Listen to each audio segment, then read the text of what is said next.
So look, I guess for me, I went from I had 30 odd bookings going strongly for 2020, and then in March, obviously things changed, and yeah, I had about all those bookings cancelled within about a week or so, and that I think happened for many speakers and many businesses went like that as well, and so I panicked initially. I was never keen on virtual. I always thought it was, I always thought you couldn't engage very well. So I was always a bit sort of hesitant and Yeah. tentative. I actually remember Pepsi engaging me for a virtual session, and I sort of tried to put it off quite like it was like 2019 sort of thing. And they said, "Oh, can you come and do this?" And I said, "Do you really, can I not come into Sydney and do it?"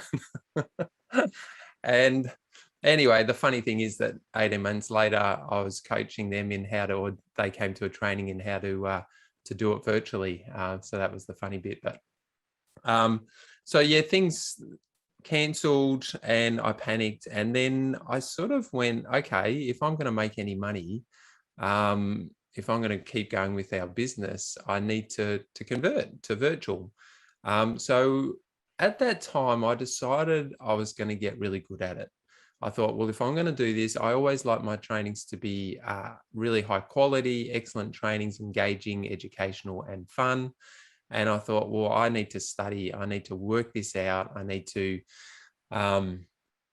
work out who's really good at this. And I found some people in Hong Kong, in India, in America who were really doing this really well. So I started with them. And so I started getting good at it and started practicing. And then I thought, well, I need to practice with people, not just with with myself.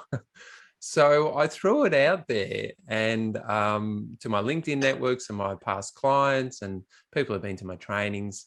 And I started to get people coming to these sort of practice sessions. And so they were 60-minute or 90-minute. And it was really, my main intent was to get good at it and allow other people to practice as well.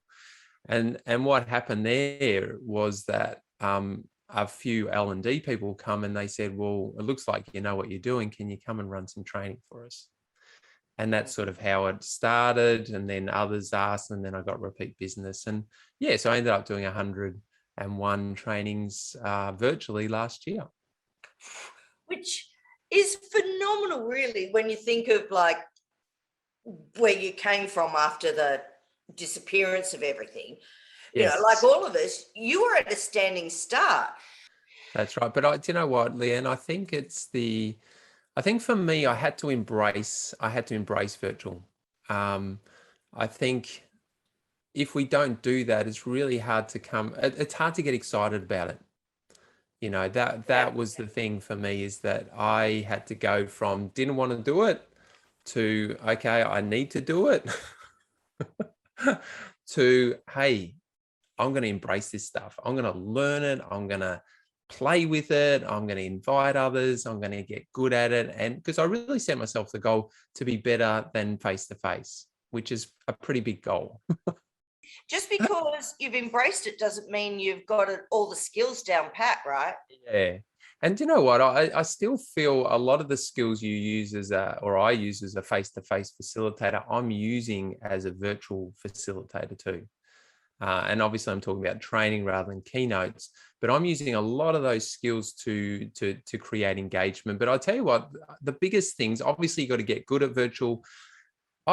There's so many apps out there. There's probably hundreds and hundreds, and I've looked at a number of, not all of them, but I've looked at quite a few.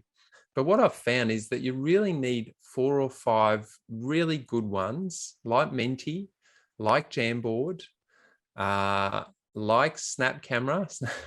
I just love Snap Camera. You do love that. Because it adds an element of fun. I think the biggest thing I've learned about virtual, because I've converted 14 courses now from face-to-face to virtual, is that you need to mix it up a lot more frequently. So we need to use breakout rooms. We need to use annotate. That one of the problems with speakers and with trainers at the beginning is that many of us thought we could get in front of a camera, and as long as we had good lighting, a decent microphone, that we could do what we did on stage or in front of a room. One of the biggest things, this is in my opinion, and I see lots of people, Scott, Yep. that separates you from the rest, okay, is that you've gone back to the basics and you've redone your courses for the virtual environment. Yeah. This is the crux of it. It's not just about using, Yeah. tank on your head. No, that's right. Can you talk about that for a minute? Because that's really what it's about. Yeah, so as I said, I've converted 14 courses, and it's really an interesting process. I'm writing one at the moment. I've got in a couple of days, but also helped ANZ. They've got something called a money-minded program, and helping people in the community with being empowered with money. So it's a big course. It's I think they had 5 sessions of a couple of hours each, and so they just asked me, can you help us convert it? So it's really interesting going through someone else's material and going, because all I'm looking at all the time is how do I keep people engaged?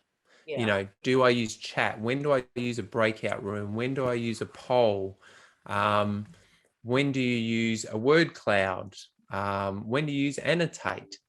And how the biggest thing I probably found is how frequently you need to change what you're doing. Give us an idea of last year and this year with the number of trainings that you've been able to book now that you've got something that you can offer. Yeah, so it's just continuing on because people find them really helpful and beneficial. So I did 100 last year. I'm up to 153 now. I think I've done virtual training. So I've done another 50 or so this year. And yeah, I'm pretty booked for the next 3 or 4 months. So yeah, it's just continuing on. And the good thing now is I've got a couple of face-to-face ones, but people are willing to convert to virtually if I can't get there. And that's been a real plus as well. So that's what I say. Look, if I can't get there, I want to get there. If I can't get there, are you willing to convert to virtual? And then that opens that up, and that means that booking isn't postponed.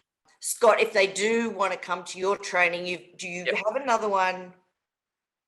When is it? Well, we've got one on August 30, and also what I've done also with that is recorded 17 how-to videos of everything we use within the training, and we have a couple little mastermind meetups after it as well. But I found the videos are really helpful. I did that for ANZ as well, and so I've trained 50 of their staff, and they're able to go back and go, oh, how do you do that? How do you create that poll? How do you use Snap Camera? How do I do the Jamboard? How do I create? So you've got all those tools that you can utilize and reinforce after the session as well.